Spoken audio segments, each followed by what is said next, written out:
Hello friends, welcome back to our YouTube channel. आज की इस वीडियो में हम बात करने वाले हैं निफ्टी, बैंक निफ्टी, सेंसेक्स की एनालिसिस की। साथ ही साथ हम बात करेंगे निफ्टी, आईटी, फार्मा और ऑटो सेक्टर के बारे में। तो चलिए वीडियो में आगे बढ़ते। दोस्तों, सबसे पहले हम बात करते हैं ग्लोबल मार्केट की। तो आज ग्लोबल मार्केट में हमें कुछ चेंजेस दिखाई दिए। वो कैसे? कल नैस्डैक यहाँ पे 700 पॉइंट्स नीचे क्लोज हुआ था। उसके बाद यूरोपियन मार्केट भी कल नीचे थे और एशियन मार्केट भी आज सुबह नीचे ही ओपन हुए थे। तो ऐसा लग रहा था कि हमारा जो निफ्टी है वो भी आज बहुत ज़्यादा क्रैश होगा या फिर गिरेगा, लेकिन वैसा हुआ नहीं। निफ्टी पहले तो नीचे ओपन हुआ, नीचे होने के बाद धीरे धीरे कवर होते हुए पॉजिटिव नोट में कवर हुआ है। ये बहुत ही अजीब बात है क्योंकि ग्लोबल मार्केट का बहुत असर होता है हमारे इंडियन मार्केट पे। तो आज इतने दिनों बाद पहली बार ऐसा देखने मिला है कि ग्लोबल मार्केट तो डाउन था लेकिन हमारा इंडियन मार्केट ऊपर आ गया। तो ये बहुत अच्छी बात है रिकवरी के, इसमें चांसेस हमें दिखाई देते। अब सबसे पहले हम बात करते हैं निफ्टी के चार्ट की। तो दोस्तों, जैसे कि मैंने कल आपको यूट्यूब वीडियो में बताया था कि निफ्टी ये जो 3 लाइन है इसके नीचे जा सकता है, तो ओपन ही आज नीचे हुआ और ये मैंने सपोर्ट लेवल्स बताए थे आपको कल यूट्यूब वीडियो में। तो बराबर हमारे यहाँ पे सपोर्ट लेवल पे आने के बाद देखिए धीरे धीरे धीरे निफ्टी कहाँ तक चला गया, ऊपर अपने रेजिस्टेंस जोन पे। तो मैंने आपको ये भी बताया था कि ये सपोर्ट लेवल पे आने के बाद यहाँ पे मैं कॉल ऑप्शन में एंट्री लूंगा और यहाँ पे मैं 15 से 20 पॉइंट्स बनाने की कोशिश करूंगा। तो अगर आपने भी ये यूट्यूब वीडियो देखा होगा कल वाला मेरा, तो यहाँ से आपने भी बहुत अच्छा प्रॉफिट बनाया होगा कॉल ऑप्शन में। तो यहाँ पे आप जैसे कि अभी देख सकते हैं अभी अपने रेजिस्टेंस जोन के पास क्लोज हुआ है निफ्टी। लेकिन जैसे इसने यहाँ के 3-4 लास्ट कैंडल बनाया है तो ये भी अपसाइड मूवमेंट देने वाले कैंडल जैसे आप देख सकते हैं क्लोज हुआ है हायर नोट पे। लास्ट कैंडल का जो क्लोजिंग है वो हायर नोट पे। तो कल चांसेस है कि यहाँ पे गैप अप ओपन हो जाए और ये वाला रेजिस्टेंस कल टच कर ले। अगर ये रेजिस्टेंस भी ब्रेक होता है तो नेक्स्ट इसका रेजिस्टेंस होगा यहाँ पे, यानी 22,800 का लेवल। तो यहाँ पे हमें अच्छी खासी रिकवरी देखने मिल सकती है। अब देखिए निफ्टी को अगर ऊपर जाना होगा तो ये जो T21 EMA की लाइन है इसके ऊपर ही 4-5 कैंडल और ज़्यादा क्लोज करने होंगे, यहाँ पर एक, यहाँ पर एक। तो यहाँ से ये इसको सपोर्ट लेते हुए कुछ इस तरह से ट्रेड कर सकता है। जैसे आप यहाँ पे देख सकते हैं, यहाँ ये देखिए यहाँ पे निफ्टी ने 21 EMA को सपोर्ट लिया है, यहाँ पे लिया है। उसके बाद देखिए ट्रेड करते हुए यहाँ पे लिया है। उसके बाद जैसे यहाँ से नीचे चला गया तो ये फिर नीचे चला गया यहाँ से। अब देखिए फिर से ये 21 EMA के ऊपर आ गया है, तो यहाँ से ऊपर जाने के अच्छे चांसेस है। अभी कल की कौन से रेंज में ट्रेड कर सकता है निफ्टी, तो मैं आपको बता दूं कि इस रेंज के अंदर ही कल भी हमें ट्रेड करता हुआ दिखाई दे सकता है निफ्टी। अगर यहाँ पे पहुंचता है तो यहाँ पे हम पुट ऑप्शन ले सकते हैं क्योंकि ये रेजिस्टेंस लेवल है, यहाँ से हमें थोड़ा बहुत नीचे आता हुआ दिख सकता है। तब हम यहाँ पे 15 पॉइंट्स का प्रॉफिट बना सकते हैं। दोस्तों, अब मैं आपको बताता हूँ कि मैं इसमें किस तरह से ट्रेड करूंगा। सबसे पहले तो मैं यहाँ पे वेट करूंगा कि ये जो रेजिस्टेंस लेवल है यानी 22,520 का लेवल, ये क्रॉस करके इसके ऊपर निफ्टी ओपन हो। अगर उसके ऊपर ओपन होता है निफ्टी और सुबह सुबह एशियन मार्केट भी अगर ग्रीन में रहता है तो यहाँ पे मैं कॉल ऑप्शन लूंगा। कॉल ऑप्शन में मैं यहाँ पे 15 पॉइंट्स का प्रॉफिट बनाने की कोशिश करूंगा और मैं यहाँ पे लूंगा 4 लॉट्स। तो ये आप भी फॉलो कर सकते हो। इसमें हमें एक और चीज़ देखनी है कि 5 मिनट की कैंडल, पहले 5 मिनट की कैंडल पॉजिटिव में क्लोज होने देनी है हमें। सुबह सुबह 9:15 पे ही एंट्री नहीं लेनी होती। 9:20 पे जो 5 मिनट की कैंडल बनेगी उसका हाई नेक्स्ट कैंडल पे जब भी ब्रेक होगा तो यहाँ पे कॉल ऑप्शन के लिए हम जा सकते हैं। तो हमें इतना याद रखना है बस। उसके बाद सेकंड थिंग की पुट ऑप्शन कब लूंगा मैं, जब इस लेवल को टच करेगा निफ्टी तब यहाँ पे मैं पुट ऑप्शन लूंगा और पुट ऑप्शन में भी यहाँ पे 15 पॉइंट्स निकालने की कोशिश करूंगा।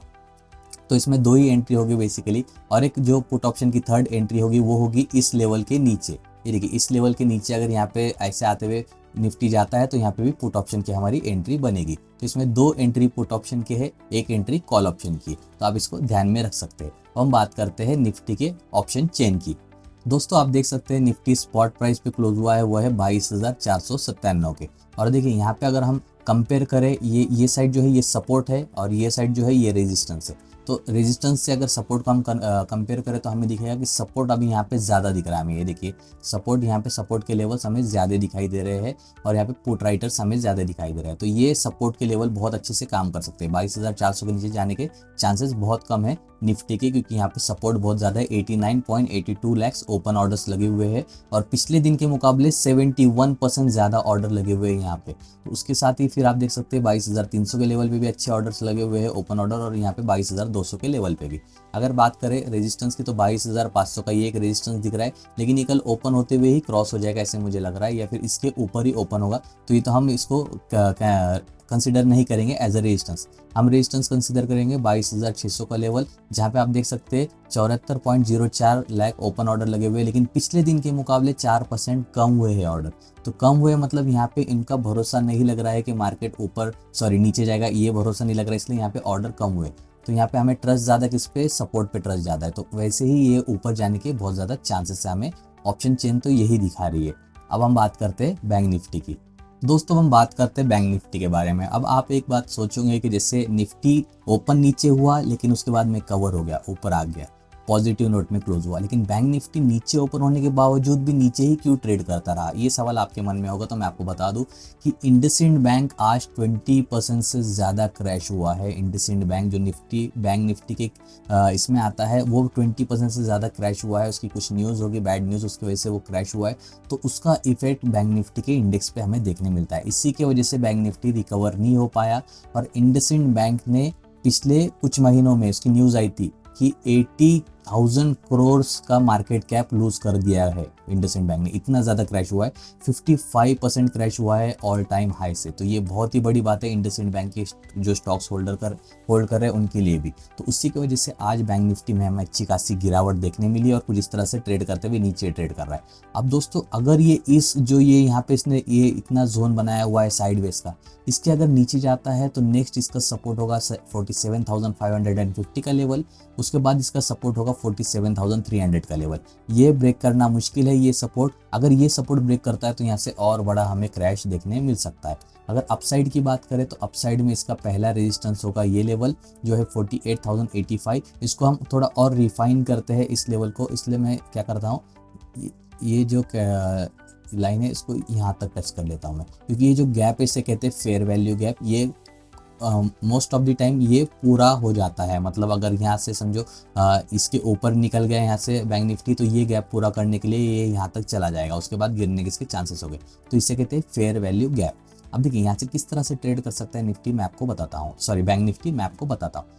पहले तो अगर इसको नीचे जाना होगा तो ये जो दो कैंडल्स बने हुए हैं और ये यहाँ पे लो बना हुआ है, इसको ये ब्रेक कर देगा नीचे की साइड से, तो इसके नीचे फिर हम लोग पुट ऑप्शन ले सकते हैं। अगर एक कैंडल में ये ब्रेक हुआ ये दोनों भी लेवल, तो हम यहाँ पे पुट ऑप्शन ले सकते हैं उस 5 मिनट के टाइम फ्रेम का लो ब्रेक होने के बाद। पुट ऑप्शन यहाँ पे ले लिया, ये हमारा होगा पहला टारगेट, ये भी कंप्लीट हुआ। इसके नीचे और एक कैंडल क्लोज हुई 5 मिनट की, उसके नीचे फिर से हम पुट ऑप्शन के लिए जा सकते हैं और उसके बाद ये होगा हमारा टारगेट। तो देखिए टारगेट इसलिए कह रहा हूँ, जो लॉन्ग होल्ड करते हैं, मतलब 1 से 2 दिन होल्ड करते हैं, उनके लिए ये टारगेट होता है। जो इंट्राडे करते हैं एफएनओ में, उनके लिए टारगेट होता है 20 पॉइंट्स का। 20 पॉइंट्स इसलिए क्योंकि अभी बैंक निफ्टी मंथली एक्सपायरी पे है, वीकली एक्सपायरी नहीं है, ये बात याद रखिए। इसलिए बैंक निफ्टी में ज़्यादा मोमेंट हमें दिखाई नहीं देती, तो हमें 20 पॉइंट्स में निकल जाना चाहिए अगर हम इंट्राडे कर रहे हो तो। अगर जो लोग मतलब 2 दिन से ज़्यादा होल्ड करना चाहते हैं उनके लिए ये मैं टारगेट बता रहा हूँ। तो मैंने आपको पुट ऑप्शन का तो बता दिया। अब अगर कॉल ऑप्शन की हम बात करें तो हम यहाँ से एक ट्रेंड लाइन इसको ड्रॉ कर सकते हैं कुछ इस तरह से। अगर हमें ट्रेंड लाइन ड्रॉ करें तो हमें कुछ इस तरह से ग्राफ बनता हुआ दिखेगा। अब देखिए जैसे ही ये इस ट्रेंड लाइन को ब्रेकआउट देता है, ये ट्रेंड लाइन को ब्रेकआउट देता है और यहाँ से हमारी 21 EMA की लाइन भी चल रही होगी, तो ब्रेकआउट देते ही हमने इसमें एंट्री नहीं लेनी है, हमने वेट करना है। ये जो 21 EMA की लाइन बनी है इसके ऊपर एटलीस्ट 2 कैंडल्स क्लोज हो जाए। इसके ऊपर 2 कैंडल क्लोज होते तो सेकेंड वाली जो कैंडल है उसका हाई ब्रेक करने के बाद हम यहाँ पे कॉल ऑप्शन के लिए जा सकते हैं। ये सबसे बेस्ट होगा और सेफ तरीका होगा। यहाँ पे हम चले गए कॉल ऑप्शन के लिए, 20 पॉइंट्स का यहाँ पे भी हमने टारगेट रखना है हमारा। फिर जो ये वाला होगा रेजिस्टेंस, यहाँ तक हमें 20 पॉइंट्स कैप्चर कर लेंगे। उसके बाद यहाँ पे अगर जाता है तो 30 पॉइंट्स हम लोग कैप्चर कर लेंगे। ये लेवल तो अगर ये ब्रेक होता है तो यहाँ तक आने के बहुत ज़्यादा चांसेस है, क्योंकि ये गैप कवर कर लेगा बैंक निफ्टी। चलिए अब हम बात करते हैं सेंसेक्स के बारे में। दोस्तों एनालिसिस करने के लिए मैं कोई भी हार्ड टर्म यूज़ नहीं करता, मैं आपको सिंपल लैंग्वेज में सब कुछ समझाता हूँ, जिससे आप में से ज़्यादातर लोगों को सब कुछ समझ आए एनालिसिस। तो इसके लिए बहुत मेहनत लगती है दोस्तों, इसलिए आप इस वीडियो पे एक लाइक तो कर सकते हैं ज़रूर। प्लीज़ एक वीडियो को लाइक कीजिए। अगर आपको वीडियो पसंद आ रहा है तो वीडियो पर कमेंट भी करिए और हमारे चैनल को सब्सक्राइब कीजिए, जिससे आपको एकदम सिंपल लैंग्वेज में डेली एनालिसिस करके मिल जाए इतने इंडेक्स का। जो इंडेक्स में कवर करता हूं दोस्तों, इतने इंडेक्स और कोई कवर भी नहीं करता होगा। चलिए अब हम बात करते हैं सेंसेक्स की। तो जैसे आप देख सकते हैं सेंसेक्स में भी यहाँ पे सपोर्ट के पास ओपन हुआ, सपोर्ट के पास ओपन होने के बाद यहाँ से ऊपर चला गया कुछ इस तरह से। मैंने आपको बताया था इस सपोर्ट के पास ओपन होता है तो कॉल ऑप्शन में हम एंट्री ले सकते हैं और यहाँ पे आराम से 30 से 40 पॉइंट्स का प्रॉफिट बुक कर सकते हैं। तो यहाँ से जो इतना ये ऊपर गया, ये इसने आराम से 70 to 80 पॉइंट्स का प्रॉफिट दिया होगा, क्योंकि आज इसकी थी एक्सपायरी थी आज सेंसेक्स की। तो एक्सपायरी में हमें ज़्यादा मूवमेंट देखने मिलता है।